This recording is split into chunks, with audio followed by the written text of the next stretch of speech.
Welcome to SouFLoTV again, everybody. It's your host with the most. I can't understand, I cannot for the life of me understand why some Jamaican people just don't get it. Oh my goodness. Look, we have to start placing blame where the blame needs to go, okay? We have to stop blame criminal for everything. Just like we have to stop blame government for everything, we have to stop blaming criminals for everything, because there are situations and things that are purposely put in place in order for certain things to be happening. Come on, let's talk about this. So today now, the story come in that says a cop was injured by hand grenade explosion, right? Man shot, dead in St. Anne, alright? I get on social media and I'm looking and I'm seeing, oh, police, bad man I use hand grenade at Jamaica now. Ross, things gone from bad to worse. Bad man I use hand grenade at Jamaica now. Really?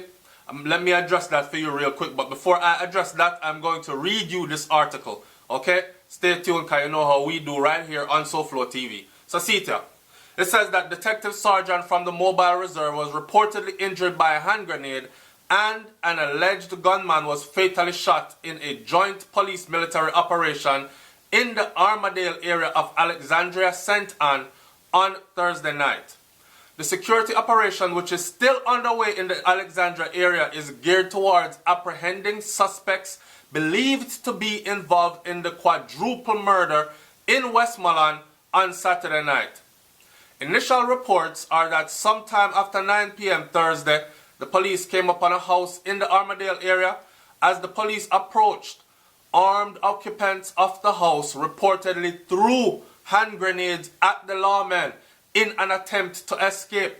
A gun battle reportedly ensued, and when it subsided, one of the police officers was discovered to have suffered chest injuries as a result of the explosion of the hand grenade. He was taken to the hospital where he was treated, right? During the search of the area on Friday morning for the alleged gunman, the body of a man suspected to be one of those who attacked the police officers was reportedly found. The alleged gunman was taken to the hospital where he was pronounced dead. He remains unidentified at this point. People are saying, Lord God Almighty, hand grenade in Iraq and Afghanistan, not in Jamaica. People are saying also, oh, bad man I use hand grenade in Jamaica now. People are saying, yo, SouFLoTV, it's going to get from bad to worse in Jamaica, you know. Jamaica is going to get a lot worse before it gets better. Here is my take on this, okay? Here's my take on this. When we start out the video and I said that we have to start putting blame where the blame goes, I am talking about us. Stop talking about bad man this and bad man that, and start holding the people them accountable. I have said this before in videos done on SouFLoTV before, that Jamaica has no gun factories. Jamaica has no grenade factories. We don't manufacture grenade and we do not manufacture guns. The type of guns that are being found in Jamaica on the streets, in the possession of criminals, in the possession of people that don't even have gun permits, the type of guns that are being found in Jamaica, in abundance at that. If police take away 1,000 guns, them have 5,000 more out there that police not reach yet, right? Somebody has to be held accountable. Now them are find grenade, and I've seen where they found a rocket launcher in the past. So how do these guns, grenades, rocket launchers and all these things come into Jamaica, into the country? Because I am pretty sure that nobody snuck a hand grenade or hand grenades into the country in a suitcase, past customs, through the airport, or any other way in. The only way these things are coming into the country is because somebody is allowing these things to come into the country and are getting paid on the back end for these things coming into the country. Then these things end up in the hands of people who are not supposed to have them and end up getting used against law enforcement. Could the story be a lie?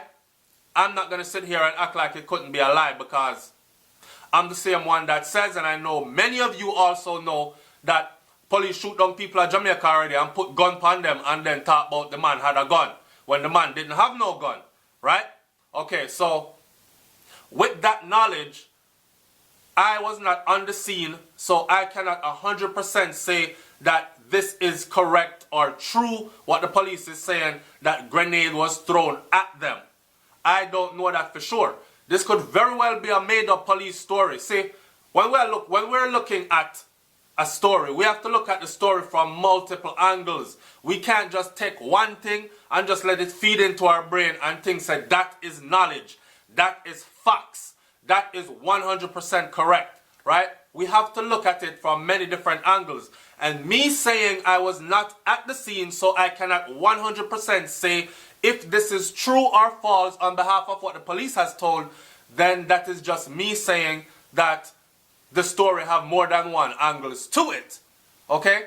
The police might very well be down there killing off some innocent people, and in order to cover that up, because this has known to happen before, in order to cover that up, them drop the hand grenade story. Something that is so unbelievable that you have to believe it, because you would have said, no man, nobody couldn't make this up. No police now gonna make this up and talk about no hand grenade. Was it? Or was it that the hand grenade was in the possession of the police officers? Because remember, I know, they're down there to conduct some form of operation, right? And looking at the pictures, I see them fully suited up with vests, Kevlar hats and everything. And they are going, kicking doors off, running in and all this. So some military operation like this. I don't know, maybe I'm going back to my 11 Bravo infantry days where that was my job. I did that. Like, when it was time for us to take over, I actually kick off the door, go in, and do what I have to do in there, right? So, I'm thinking in the same effect, like, these people, these police officers, that is what they're in the area to do. Now, they must have carried hand grenades with them, because it's nothing. You throw a flashbang in there, you disorient your victims or your suspects, and then that gives you time to hit the door. You and your team go in and you secure whatever you have to secure, right? Whether it be a flashbang grenade or it be a real live grenade. Cook it off, dash it in there. Now, all I'm saying is the story has more than one angle. But let's not sidetrack to the more than one angle. Let's talk about the angle that has been reported. They're saying that criminals have grenades in Jamaica now and they're using them on law enforcement. And I am saying to you that we don't have a hand grenade factory in Jamaica. So when we are going to talk about bad man have hand grenade in Jamaica and them underneath for that, we need to go to the source of the problem. See, Jamaican people, this is our issue, right? The problems have roots, then it have the trunk, and then it have the branches, and then it have the leaves. That's the problem. Let's look at it like that. If we keep on just picking the leaves off of this problem tree, it will continue to just sprout new leaves. It will continue to grow because the root is firmly grounded and it's feeding from the root up, right? We can't just cut off the limb then because it will grow new limbs. And even if it don't grow new limbs, the trunk and the root is still there. So what we have to do is we have to go to the root of the problem. Who is letting these things into the country is what the citizens of Jamaica need to be asking. And the law enforcement officers that are not on the corrupted side of things need to also be asking the same questions. Who is letting these things, these high-powered rifles and these grenades and these things into the country? Who are let them in? Where are they coming in from? And let's take care of that issue right there. The people them that own the wharfs, you know, and the people them will run customs, and them people they're responsible. Let's put it plain, straight, and simple. And we need to hold those people responsible from the very high top level, because no airplane didn't fly over Jamaica and drop things into the island. These things are coming in at the full knowledge of someone. And we need to find out who that someone is, and it's not the little ghetto youth them, and it's not the bad man them. It is coming into the country at the hands and full knowledge of someone that is in a position of authority. Legally. Legally. That is what we need for your penny right now. So SouFLoTV, hear what I'm saying to y'all. Like, comment, share, subscribe. Don't be too alarmed. The thing is going to get more worse before it get better. I have come to accept that now. My poor little Jamaica, I gonna mash up even more before anything get better there. I'm charging the Prime Minister to do something about what's going on in Jamaica because it don't look good. We love Jamaica, right? We say we're patriotic about Jamaica, right? We love the place, not true? Okay? And we go around the world and we tell people how beautiful Jamaica is, and I share the videos on social media all the time, on Instagram, on Facebook. We share the video them all the time on YouTube about how Jamaica nice, and our food and our beaches and our women and our culture. But there are issues here, man, that need to be addressed. Alright? It's SouFLoTV, people, and like, comment, share, subscribe. I'm not going to make this go any longer. Subscribe and talk up the things them in the comment section below. I'm out. Peace.